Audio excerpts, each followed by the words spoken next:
Plus d'1 milliard d'habitants sur notre planète n'ont toujours pas l'électricité. Or, le courant peut changer le quotidien, comme nous allons le voir ici au Népal. Dans Global Japan, nous découvrons dans les montagnes de l'Himalaya comment le savoir-faire japonais en matière d'hydroélectricité aide les habitants à s'aider eux-mêmes. À l'ouest de Katmandou, Pokhara est la porte d'entrée de l'Annapurna, notamment pour les randonneurs étrangers.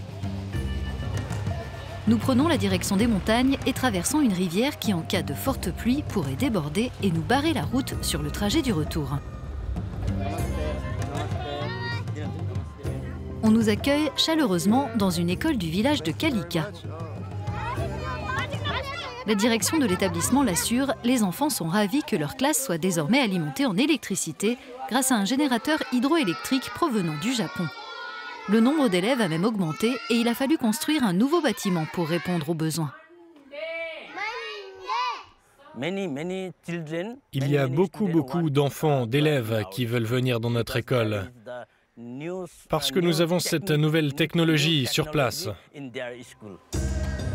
Cet équipement, appelé Kappa, est l'un des 6 générateurs hydrocinétiques installés au Népal par la société nippone Ibasei. Elle l'a conçu à la suite du séisme qui a frappé le Japon en 2011 pour répondre aux besoins en système de production électrique indépendant et résistant aux catastrophes. Ce projet pilote est soutenu par l'Agence japonaise de coopération internationale. On utilise l'énergie produite par le courant de la rivière, que l'on appelle l'énergie cinétique dans la terminologie de la physique. Donc nous avons ce caisson spécifique pour le diffuseur qui s'appuie sur la technologie des diffuseurs de Formule 1. Mais il y a aussi une hélice d'avion qui s'appuie donc sur les technologies de l'aviation. Ce câble achemine l'électricité dans l'école jusqu'à cet appareil qui ajuste et distribue le courant destiné à l'éclairage et aux projecteurs, ordinateurs et chargeurs de lanternes et de téléphones portables. En classe, l'ambiance est studieuse, par exemple pour Romina, 7 ans. Avant l'installation du générateur Kappa, quand il pleuvait, il fallait fermer les volets en bois, ce qui obligeait à stopper les cours, faute de lumière. Romina habite une petite hutte en bordure de village. Selon sa mère, le nouvel équipement a changé l'école et leur vie. C'est génial, les enfants peuvent apprendre beaucoup mieux maintenant. Comme on n'a pas de courant, on a les lanternes pour avoir de la lumière. Donc les enfants peuvent apprendre plus et plus longtemps.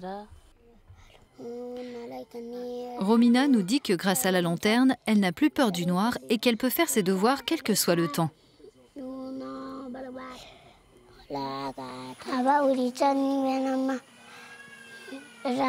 La nuit, quand il y a du vent et qu'il pleut, j'ai peur. Mais dès que j'allume la lanterne, je me sens mieux et je peux lire et écrire.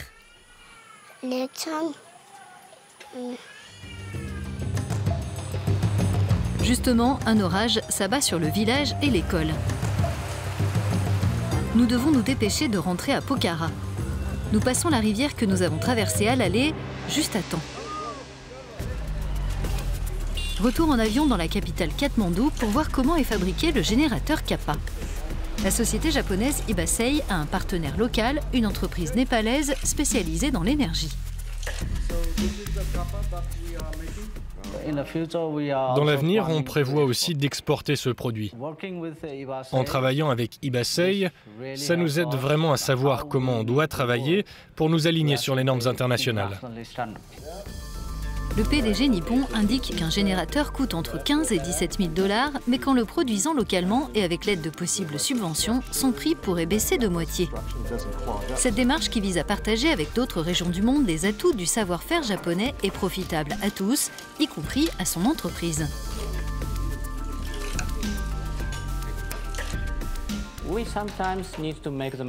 Parfois, on a besoin de rendre les machines moins coûteuses pour pouvoir exporter.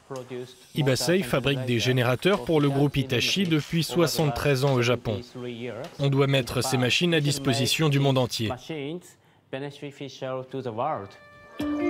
Et elles sont déjà à la disposition de ce village. Cette initiative qui change le quotidien pourrait prochainement concerner d'autres communautés au Népal et ailleurs. C'est la fin de cette édition de Global Japan. Au nom de l'équipe d'Euronews au Népal, je vous dis namasté, sayonara et merci de votre attention.